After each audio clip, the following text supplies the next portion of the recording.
یعنی ایک چھوٹا بچہ گھر سے افطاری لایا کرتا تھا، دیر سے آیا اور آپ کوئی اور کھانا کھا بھی نہیں سکتے تھے، کچھ پرہیزی سا کھانا آپ کو کھانا تھا، تو غصہ بہت زیادہ تھا، تو ایک تھپڑ رسید کر دیا اس بچے کو۔ پھر خیال آیا اوہو پتہ نہیں پیچھے سے نہ کسی شخص نے اس کو دیر سے بھیجا ہو، فرمایا ڈھونڈ کے لاؤ نا۔ اور سردی کی رات تھی، بچہ کہیں چھپ کے سو گیا، سحری تک تلاش جاری رہی، صبح کے وقت آیا، اعلیٰ حضرت رحمت اللہ تعالی علیہ کو لوگوں نے دیکھا کہ اتنا بڑا امام، 1000 کتب کا مصنف اور صدر الشریعہ اور صدر الافاضل اور اتنے بڑے لوگوں کا شیخ، وہ بچہ جس کا باپ بھی اس گھر میں ملازم ہے، مریدوں شاگردوں کے بیچ گھٹنوں کے بل بیٹھ کے اس چھوٹے سے بچے کے سامنے ہاتھ باندھ کے کہا بوڑھا ہو گیا ہوں، غلطی ہو گئی ہے، معاف کر دو، مجھے معاف کر دو۔ جب لوگوں نے اللہ کے حضور سرخرو ہونا ہو پھر لوگوں کے رویے اور ہوتے، معاف کر دو، بھول گیا تھا۔ اس بچے نے کہا حضور وہ تو میری غلطی تھی، رستے میں مجھے دیر ہو گئی، گھر والوں نے تو وقت پہ بھیجا تھا۔ فرمایا بیٹا پھر بھی تو مجھے معاف کر دے۔ اس نے کہا جیسے آپ کہتے ہیں میں نے کیا۔ کہنے لگے تو نابالغ ہے، معاف کرنے کا بھی اختیار نہیں رکھتا۔ پھر اس کا ہاتھ پکڑ کے کہا مجھ سے بدلہ لے، پھر اس کو کھانے کو کچھ دیا، پھر لوگوں سے کہنے لگے گواہ رہنا، میں نے اس بچے کو راضی کیا، صبح قیامت اگر اس کے بارے میں سوال ہوا تو تم سب کو گواہ رہنا چاہیے کہ یہ مسئلہ میں نے حل کر دیا، کہ انسان پر اس کے ماحول کا بہت زیادہ اثر ہوتا ہے۔ لوگوں کا خیال ہوتا ہے، دعویٰ ہوتا ہے کہ میں کسی کی بات پر کان نہیں دھرتا، مجھ پر کسی کا اثر نہیں ہوتا، حالانکہ ایسا ہوتا نہیں۔ انسان جن کے ساتھ اٹھتا بیٹھتا ہے، بات چیت کرتا ہے، وقت گزارتا ہے، ان لوگوں کی شخصیات کا، ان کے نظریات کا، ان کے افکار کا، ان کے خیالات کا بہرحال اثر ہوتا ہے۔ اللہ تبارک و تعالیٰ نے قرآن مجید میں اسی لیے ارشاد فرمایا کہ تم نہ جب صحبت اختیار کرو، سنگت اختیار کرو تو سچے لوگوں کی اختیار کرو۔ یا ایھا الذین آمنوا اتقوا اللہ وکونوا مع الصادقین، اے ایمان والو اللہ سے ڈرو، سچوں کی سنگت اختیار کرو۔ ہمارے ہاں جتنے بھی لوگ بگڑتے ہیں، نظریاتی بگاڑ کا شکار ہوتے ہیں، رافضیت، تفضیلیت، خارجیت، اور بھی دنیا میں جتنے باطل نظریات کے حامل لوگ ہوتے ہیں، آپ کبھی ان کو ٹٹول کے دیکھیں تو کسی نہ کسی برے آدمی کی صحبت میں پہلے بیٹھتے ہیں، اس کے ساتھ تعلق بنتا ہے، دوستی ہوتی ہے، کچھ نہ کچھ اس کی باتوں کا اثر ان کی شخصیت پر نظر آنے لگتا ہے۔ یہ اتنا اہم، اتنا بنیادی اور اتنا ضروری مسئلہ ہے کہ نبی کریم صلی اللہ تعالی علیہ وسلم نے فرمایا ہے کہ انسان اپنے دوست کے دین پر ہوتا ہے،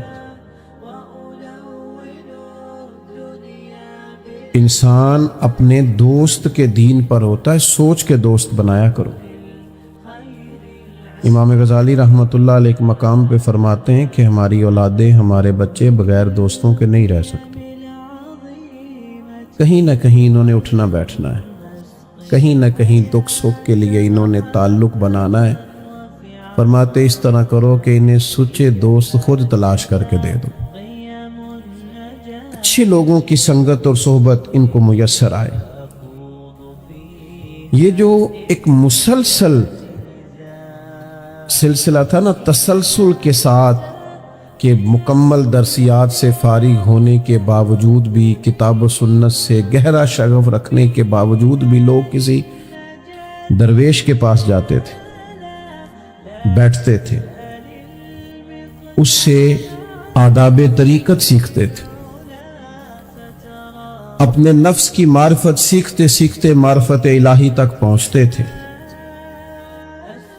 وہ بڑی اہم اور بنیادی ضرورت سے بڑا پہلے آگاہ ہو گئے تھے، انہیں سمجھ آ گئی تھی کہ ہمیں کہیں جانا چاہیے اور ہمیں اللہ اللہ سیکھنی چاہیے۔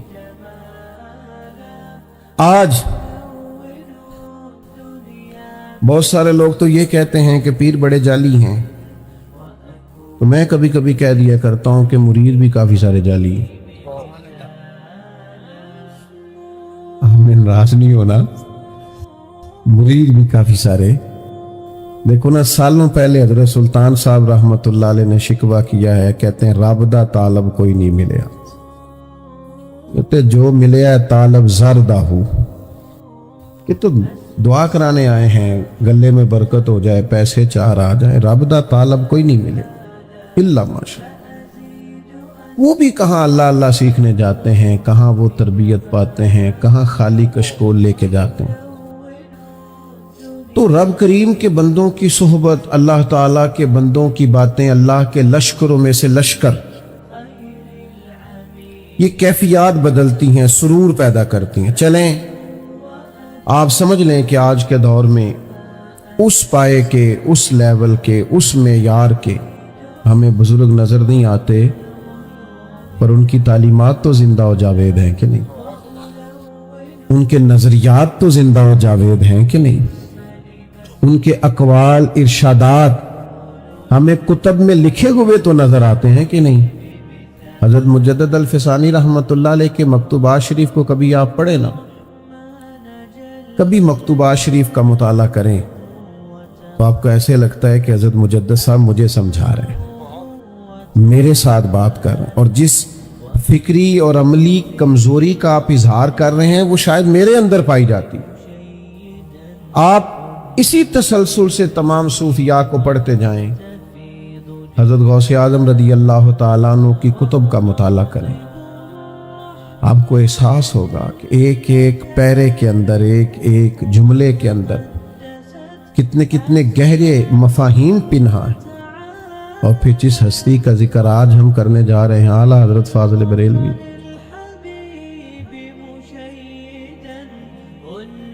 کچھ لوگ نا بیچارے ساری زندگی فیصلہ ہی نہیں کر پاتے کہ ہم کیا ہیں۔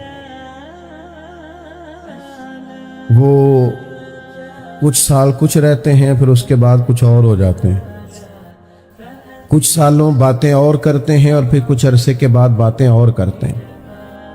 اعلیٰ حضرت بریلوی رحمت اللہ تعالیٰ علیہ کو اللہ تبارک و تعالیٰ نے عقیدے کے معاملے میں انشراح صدر عطا فرمایا۔ یہ جو نظریہ پختہ جن لوگوں کا ہوتا ہے نا، عمل بھی انہی کا پختہ ہوتا ہے۔ جن کا نظریہ ساری زندگی پختہ نہیں نہ ہوتا، طے ہی نہیں کر پاتے بیچارے ساری زندگی کہ ہم کیا ہیں، تو وہ عمل کیا کریں گے؟ اعلیٰ حضرت رحمت اللہ تعالیٰ علیہ نے نظریاتی پختگی دکھائی ہے۔ آج ہمارے بزرگوں کے، صوفیاء کے، اولیاء کے، بزرگوں کے نام پر بڑے بڑے آراس انعقاد پذیر ہوتے ہیں، بڑے بڑے اجتماعات ان کے نام پہ ہوتے ہیں۔ اعلیٰ حضرت بریلوی رحمت اللہ علیہ، آپ پر بھی بہت سا کام ہوتا ہے، لیکن چونکہ اعلیٰ حضرت رحمت اللہ علیہ تو ایک بڑی گہری علمی اور فقہاء میں بڑا مقام رکھنے والی شخصیت ہیں۔ جو لوگ، میں کوئی مشکل بات نہیں کرنا چاہتا، جو لوگ تھوڑا بہت بھی لکھنے پڑھنے سے تعلق رکھتے ہیں وہ کبھی سرچ کریں، 30 سے زیادہ تو پی ایچ ڈیز کے مقالہ جات اعلیٰ حضرت پہ لکھے گئے۔ ایک ایک کتاب پر لوگوں نے ریسرچ کی تو پورا پورا مقالہ بن گیا۔ اتنی گہری فقاہت اللہ نے دی تھی، لیکن جو ان کا بنیادی کارنامہ ہے وہ یہ ہے کہ عقائد کی پختگی، نظریاتی پختگی، یعنی ان کا قلم اٹھا ہے حضور کے صحابہ کے دفاع میں، تو پھر اس طرح اٹھا ہے کہ ہر صحابی کی عظمت کو انہوں نے روشن کر کے دکھا دیا۔ اور ہوتا ہے کبھی کبھی بعض لوگ اعتدال پہ قائم نہیں رہتے، ایک ہی رستہ اختیار کرتے ہیں، بس ادھر ہی چلے جاتے ہیں۔ انہوں نے صحابہ کی بات کی تو کمال کی، لیکن جن کو بڑا دعویٰ ہے نا کہ ہم محبت اہل بیت کے دائی ہیں اور ہم حضور سید عالم علیہ السلام کی اولاد پاک کے بڑے غلام ہیں، یہاں تک وہ نہیں آ سکے جہاں تک اعلیٰ حضرت بریلوی گئے ہیں۔ یعنی یہ انداز تو دیکھیے، فرمانے لگے تیری نسل پاک میں ہے بچہ بچہ نور کا، تو ہے عین نور تیرا سب گھرانہ ہی نور کا. نظریاتی پختگی نہ ادھر کسی جگہ بھی وہ جھول کھاتے نظر نہیں آتے. پھر اس کے ساتھ ساتھ علمی اور گہری وابستگی. میرا اور آپ کا دور سننے سنانے کا دور ہے، پڑھنے پڑھانے کا نہیں، سیکھنے سکھانے کا نہیں. اور جس جماعت سے میرا تعلق ہے، ہماری عوام نے تو ایک ہی سبق یاد کیا ہوا ہے کہ میں تو ایڈا پڑھیا ہی نہیں. تو بھائی جو تیرے ساتھ بات کر رہا ہے اس نے کب صبح یم فل کا مقالہ لکھا ہے؟ وہ بھی ایسا ہی ہے. اور آپ کیوں نہیں پڑھے ہوئے؟ آپ کئی گھنٹوں کے بیانات سنتے ہیں، ان باتوں کو یاد کریں، ان کو سیکھیں. بہت بڑا ذریعہ ہے علم کا علماء کی صحبت میں بیٹھنا. تو یاد رکھیے گا کہ علم سے دلچسپی پیدا کرنا، سیکھنا. اعلیٰ حضرت رحمت اللہ علیہ سے کسی نے کہا کہ عالم کے لیے سند ضروری ہے؟ فرمایا نہیں، عالم کے لیے تو علم ضروری ہے. اس کے پاس تو علم ہونا چاہیے. اسناد تو بعض اوقات مل ہی جاتی ہیں. تو بھائی اعلیٰ حضرت رحمت اللہ تعالی علیہ بہت بڑے درجے کے عالم تھے، اور اس معیار کے عالم تھے کہ جو امدادی علوم ہوتے ہیں نا، کسی چیز کو سمجھنے کے لیے امدادی کتب ہوتی ہیں ضرورت کے لیے. آپ کبھی سرچ کریں تو میری طرح جن لوگوں نے کالجز میں وقت گزارا ہے، بڑا مشکل کام ہے ریاضی کو حل کرنا.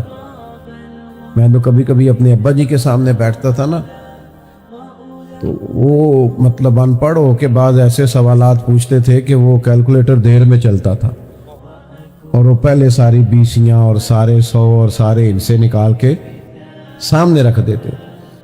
لوگوں نے ضرورت کے لیے سیکھا ہوتا تھا، اس لیے کہ حساب کتاب کرنا ہوتا تھا روزمرہ کے معاملات میں.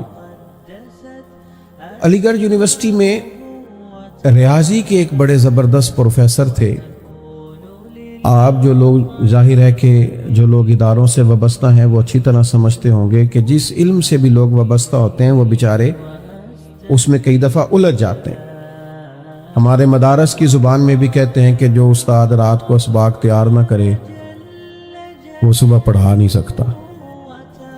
اور اگر پھر وہ میری طرح کا ہو ہی نہ پڑھانے والا تو پھر تو وہ کہتا ہے تسی ساری رات موبائل چلاندے رہے ہو، میں تو کی پڑھانا ہے. پھر تو ویسے ہی وہ اجازت لے کے رخصت ہو جاتا ہے، اللہ ماشاءاللہ.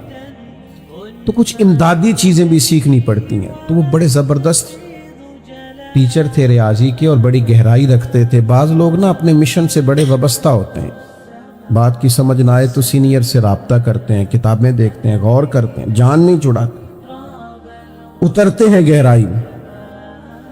تو بڑے زبردست ان کا ذوق تھا ریاضی کے حوالے سے. تو ایک مسئلہ حل نہیں ہو رہا تھا، تو پوری علی گڑھ یونیورسٹی میں شور ہو گیا کہ سر کا ریاضی کا مسئلہ نہیں حل ہو رہا. آپ کے کلیگ تھے یونیورسٹی میں پروفیسر صاحب کے، جو اعلیٰ حضرت بریلوی کے شاگرد بھی تھے اور خلیفہ بھی تھے، سید سلیمان اشرف بہاری. انہوں نے پروفیسر صاحب سے کہا کہ ایک دفعہ میرے ساتھ بریلی شریف بھی چلیں، اعلیٰ حضرت سے پوچھ لیتے ہیں، شاید مسئلہ حل ہو جائے. تو مولوی کو لوگ پڑھا لکھا ماننے کو تیار نہیں ہوتے. یہ بڑی مصیبت ہے. کہتے ہیں مولانا آپ کی تعلیم کتنی؟ کہتے ہیں میں نے درس نظامی پڑھا. کہتے ہیں وہ تو ٹھیک ہے، تعلیم کی نہیں. آپ کے خیال میں تعلیم وہی ہے جس نے 3 اسمبلیوں میں میٹرک پاس کی ہے اور ایک جگہ سٹار بھی لگا ہوا بیچارے کا؟ وہی تعلیم ہے. وہ کہہ رہا ہے ہمارے ایک استاد صاحب تھے، انہوں نے کہا یہ عالم درس نظامی پڑھے ہوئے ہیں، ان کو آپ جمعہ پڑھانے کے لیے رکھ لیں. کہنے لگے ان کو بھیجیں، ہم ان کا ٹیسٹ لیں گے. تو کہنے لگے یہ درس نظامی کا فاضل ہے، ٹیسٹ تو کچھ شیخ الحدیث ہی لے سکتا ہے نا، آپ کیسے لیں گے؟ تو یہ سطحی سوچیں بعض اوقات بعض لوگوں کی ہو جاتی. وہ پروفیسر صاحب باؤشاہ و آدمی کہنے لگے میں مولانا کے پاس ریاضی کا مسئلہ پوچھنے جاؤں، یہ کیسے ہو سکتا ہے؟ لیکن اب چونکہ وہ دوست ہیں تو بعض لوگ منہ پہ کچھ کہہ نہیں سکتے، زیادہ جرأت مند نہیں ہوتے. کہنے لگے میں نے دل رکھا، میں نے کہا کسی وقت چلیں گے. انہوں نے مجبور کیا تو ایک دن چلا ہی گیا. سادے سے موٹے بان کی چارپائی پہ کتاب و سنت کا اتنا بڑا عالم ایک تکیہ لگائے بیٹھا ہے. ہم گئے تو مسکراہٹ نے استقبال کیا، خوبصورت چائے کی پیالی بھی آئی. تو کہنے لگے ان کے شاگرد سید سلیمان اشرف کے حضرت ان کا ایک مسئلہ ہے ذرا دیکھیے گا. تو فاضل بریلوی نے ان کا مسئلہ دیکھا, کاغذ قلم منگایا, چند لائنیں لگائیں. بڑے لوگ دعوے نہیں کرتے, وہ نہیں بولتے, ان کا کام بولتا ہے. شیخ نے وہ ان کی تھما کے نہ آگے کر کے کہا ذرا دیکھنا بھلا. اللہ اکبر. تو پروفیسر صاحب کبھی وہ جواب دیکھتے اور کبھی اعلیٰ حضرت رحمت اللہ علیہ کی جھکی جھکی نظریں دیکھتے, اور کبھی ان کے پیشانی پر سجدوں کا نور دیکھتے, اور کبھی ان کی زبان پر درود و سلام کے نغمے جاری دیکھتے. ہو سے گئے, کہنے لگے مولانا ریاضی کہاں سے پڑھی؟ کہنے لگے ہم نے کیوں پڑھنی تھی ریاضی, ہم نے تو قرآن حدیث پڑھا. تو کہا یہ مسئلہ تو بڑی سادگی, بڑی عاجزی, وہ شہرت سے بچنے والا پیچھے پیچھے رہتا ہے. میرا جی چاہتا ہے ساری غزلیں اس پیارے کے نام کریں. فاضل بریلوی فرمانے لگے ہم نے ریاضی کو سیکھنی تھی, وہ وراثت کے مسئلے نکالنے ہوتے ہیں. کوئی شخص انتقال کر گیا تو بیوی کو کتنا ملے گا, تو بیٹے کو کتنا ملے گا, تو بیٹی کو کتنا ملے گا, تو بیٹے نہیں ہیں تو پھر کتنا ملے گا. اس کے لیے کوئی تھوڑی جمع تفریق سیکھی تھی. یہ جو ریاضی سیکھا ہے یہ بھی دین محمد سکھانے کے لیے سیکھا صلی اللہ تعالی علیہ وسلم. تو علمی مزاج, پھر اس کے ساتھ ساتھ عمل کا بہت بڑا حصہ. جو لوگ علم سیکھتے ہیں اور عمل نہیں نہ کرتے, دو کشتیوں کے مسافر ہو جاتے. اپنے آپ کو ہی جواب دینا ان کے لیے مشکل ہو جاتا ہے. جب آپ کوئی بات کہتے ہیں اور آپ کا اس پر عمل نہیں نہ ہوتا, تو آپ اپنے ضمیر کے کہہ دیے. جب آپ عمل کرنے لگتے ہیں نا, عمل, تو پھر آپ کو محسوس ہونے لگتا ہے کہ میں نے جو سیکھا ہے نا وہ میں نے اپنی ضرورت کے لیے سیکھا ہے. آج کل بعض لوگ علم اس لیے بھی سیکھتے ہیں کہ وہ دوسروں پر روب جمائیں. نبی کریم علیہ السلام نے فرمایا جس نے دین کا علم اس لیے حاصل کیا کہ اس سے دنیا کمائے گا, یا علماء سے بحث کرے گا, یا جاہلوں پہ روب جمائے گا, ایسے شخص کو اللہ جنت کی خوشبو بھی عطا نہیں کرے. آپ علم سیکھیں عمل کرنے کے لیے, اپنی تربیت کے لیے. آپ پر اس کا پورا اثر ہونا چاہیے. اعلیٰ حضرت نے علم سیکھا تو عمل اتنا شاندار تھا کہ لوگ ان کے علم سے بھی فیض پاتے تھے اور ان کے عمل سے بھی فیض پاتے تھے. کردار کی جو خوشبو ہوتی ہے وہ سالوں تک رہتی. آپ کی تقریروں سے وقتی طور پر لوگ استفادہ کر سکتے ہیں, لیکن جب وہ آپ کے قریب ہوتے ہیں پھر وہ سب کچھ جو آپ نے کہا ہے وہ عملی صورت میں دیکھنا چاہتے ہیں. تو بعض اوقات اس کا نتیجہ خوفناک نکلتا ہے. لوگوں کو عمل میں وہ چیز نظر نہیں آتی جو تقریر میں ہوتی, تو پھر وہ جب بدگمان ہوتے ہیں تو پھر خوفناک حد تک پیچھے ہٹتے ہیں. اعلیٰ حضرت رحمت اللہ علیہ کی زندگی میں جو عمل تھا, جو تقویٰ تھا, جو نورانیت تھی, جو کہے پل عمل کا ذوق تھا.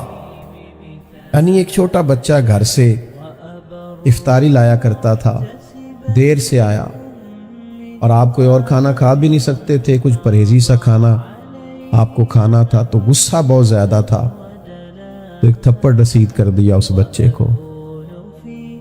پھر خیال آیا اوہو پتہ نہیں پیچھے سے نہ کسی شخص نے اس کو دیر سے بھیجا ہو. فرمایا ڈھونڈ کے لاؤ نا. اور سردی کی رات تھی, بچہ کہیں چھپ کے سو گیا. سحری تک تلاش جاری رہی, صبح کے وقت آیا. اعلیٰ حضرت رحمت اللہ تعالی علیہ کو لوگوں نے دیکھا کتنا بڑا امام, 1000 کتب کا مصنف, اور صدر الشریعہ اور صدر الافاضل, اور اتنے بڑے لوگوں کا شیخ. وہ بچہ جس کا باپ بھی اس گھر میں ملازم, مریدوں شاگردوں کے بیچ گھٹنوں کے بل بیٹھ کے اس چھوٹے سے بچے کے سامنے ہاتھ باندھ کے کہا بوڑھا ہو گیا ہوں, غلطی ہو گئی ہے, معاف کر دو, مجھے معاف کر دو. جب لوگوں نے اللہ کے حضور سرخرو ہونا ہو پھر لوگوں کے رویے اور ہوتے. معاف کر دو, بھول گیا تھا. اس بچے نے کہا حضور وہ تو میری غلطی تھی, رستے میں